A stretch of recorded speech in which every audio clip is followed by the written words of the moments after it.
PLID অপারেশনের পরে 10 বছর ওষুধ খেতে হয়নি, আবার অপারেশন করতে হয়নি, উনি আবার পঙ্গুও হয়ে যাননি। সুতরাং যারা এই ধরনের দ্বিধায় ভোগেন যে কোমরে অপারেশন করলেই বুঝি সব শেষ, তাদের জন্য হইতে পারে এই ভিডিওটি অনেক সাহসী একটি কারণ। তো সত্যি কথা বলতে যেটা, যখন কোমরের পিএলআইডির অবস্থা এমন থাকে যে অপারেশন লাগবেই, তখন কিন্তু অপারেশন করতেই হয়। অপারেশন যারা করবেন না, তারা যে জটিলতাটা পড়বেন সেটা আসলে খুবই কষ্টকর।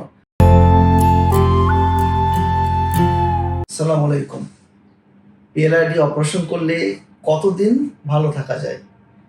যারা পিএলআইডি অসুখে ভুগছেন তাদের খুবই কমন একটি প্রশ্ন যে অপারেশন করলে নাকি অনেক মানুষ পঙ্গু হয়ে যায়, আবার অপারেশন করলে আবার অপারেশন করতে হয়, আবার হয়, অপারেশন করলে কয়দিন ভালো থাকা যায়। এই প্রশ্নগুলা করেন না এরকম রোগীর সংখ্যা খুবই কম। তো এই প্রশ্নগুলোর সঠিক উত্তর জানাটা খুবই জরুরি, কারণ চিকিৎসায় যদি আপনার সন্দেহ থাকে, দ্বিধা থাকে, তাহলে খুব ভালো ফল পেতে খুব কষ্ট হয়ে যায়। এই সন্দেহ দূর করার জন্য আজকে আমার এই ভিডিও। আমার কাছে আলমগীর ভাই আসছেন। ওনার আমরা 10 বছর আগে পিএলআইডি অপারেশন করেছিলাম। অ্যানেস্থেসিয়া আমি দিয়েছিলাম অন্য একটি হসপিটালে।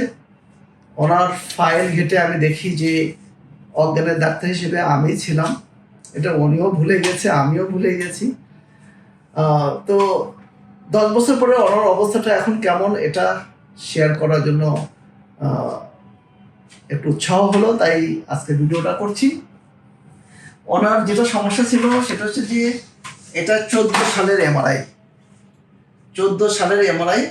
এখানে দেখা যাচ্ছে যে নাম্বার 5 এবং S1 এইখানে তার পিএলআইডি ছিল, এত বেশি মাত্রায় ছিল যে পেছনে যে নার্ভটি আছে এখানে একদম চাপ লেগে গিয়েছে, বোঝাই যাচ্ছে না যে এখানে নার্ভটা আছে, যেটা খুবই পেইনফুল, কষ্টকর। এবং এটা যদি অপারেশন করা না হয় সেই ব্যক্তি আজ হোক কাল হোক নিচের অংশ প্যারালাইসিস হয়ে যাবে, প্রস্রাব পায়খানা বন্ধ হয়ে যাবে, আরও অনেক রকমের সমস্যা হবে। তো এই জন্য আসলে দ্রুত গতিতে, এমার্জেন্সি ভিত্তিতে এটা অপারেশন করা হয়েছে। 10 বছর পরে অপারেশনের 10 বছর পরে আলমগীর ভাই কেমন আছে, আমি আলমগীর ভাইয়ের কাছ থেকে শুনবো। আপনি বলেন যে এখন কেমন আছেন কোমর ব্যথা নিয়ে? কোমর ব্যথা নাই, ওটা চলে না, কোমরতে পায়ের পাতা পর্যন্ত হাঁটু পর্যন্ত হাঁটু ব্যথা, ওনার পাশাপাশি হাঁটু ক্ষয়ের একটি সমস্যা আছে, যে ক্ষয়ের কারণে হাঁটু ব্যথা হচ্ছে। কিন্তু কোমর ব্যথার যে সমস্যাটা, এটা একদম নাই বললেই চলে। এবং উনি যেভাবে চলাফেরা করছে 10 বছর পরে আমি দেখতে পাচ্ছি যে ওনার রেজাল্ট খুবই ভালো, খুবই ভালো। আপনি তো আর পরে অপারেশন লাগেনি নাকি? আর কোনো ওষুধে খাওয়া লাগেনি? পিএলআইডি অপারেশনের পরে 10 বছর ওষুধ খেতে হয়নি, আবার অপারেশন করতে হয়নি, উনি আবার পঙ্গুও হয়ে যাননি। সুতরাং যারা এই ধরনের দ্বিধায় ভোগেন যে কোমরে অপারেশন করলেই বুঝি সব শেষ, তাদের জন্য হইতে পারে এই ভিডিওটি অনেক সাহসী একটি কারণ। তো সত্যি কথা বলতে যেটা, যখন কোমরের পিএলআইডির অবস্থা এমন থাকে যে অপারেশন লাগবেই, তখন কিন্তু অপারেশন করতেই হয়। অপারেশন যারা করবেন না, তারা যে জটিলতাটা পড়বেন সেটা আসলে খুবই কষ্টকর।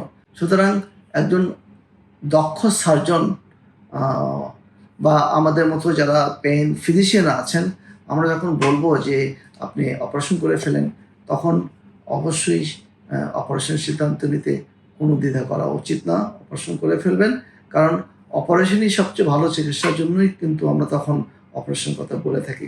যতক্ষণ অপারেশন লাগবে না ততক্ষণ কিন্তু আমরা বিভিন্ন রকমের ঔষধ দিয়ে, বিভিন্ন রকমের প্রসিডিউর করে চেষ্টা করে থাকি যাতে আপনার অপারেশনটি না লাগে। যখন কোনো উপায় থাকে না তখনই কিন্তু আমরা অপারেশন করতে বলি এবং আপনার ভালোর জন্যই বলে থাকি। সুতরাং যারা পিএলআইডি অসুখে ভুগছেন, অপারেশনের কথা বলা হচ্ছে, দ্বিধা না করে অপারেশন করে ফেলুন। কারণ যে ভুল ধারণাটা ছিল সেই ভুল ধারণাটা এখন আর সঠিক নয়। এখন এই বিভাগটি, বিশেষ করে কোমরের ব্যথার অপারেশনের বিভাগটি খুবই উন্নত লাভ করেছে এবং নিশ্চিন্তে আপনারা অপারেশন করতে পারেন। ভালো থাকবেন। আপনাদের সুস্বাস্থ্য আমাদের প্রশান্তি। আসসালামু আলাইকুম।